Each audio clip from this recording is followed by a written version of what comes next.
ధ్యానానికి ముందు మనం ఎందుకు ప్రార్థన చేయాలి? ఎవరి మార్గదర్శకత్వాన్ని, ఎవరి సహాయాన్ని అర్థిస్తున్నావో ఆయనతో నీవు తక్షణ సంబంధాన్ని ఏర్పరచుకునే మార్గం ఇదేనని బాబూజీ చెప్పారు.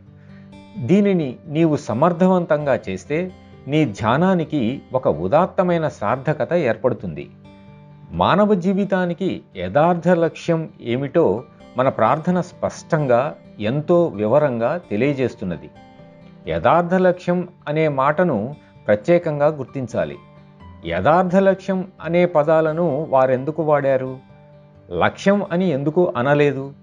ఎందుకంటే లక్ష్యాలు ఎన్నో ఉన్నాయి కాబట్టి. ఆ భగవంతుడే యథార్థ లక్ష్యం. ఈ లోకంలో మనమందరం కేవలం ఆయన ప్రతినిధులం మాత్రమేనని బాబూజీ గారే స్వయంగా చెప్పారు.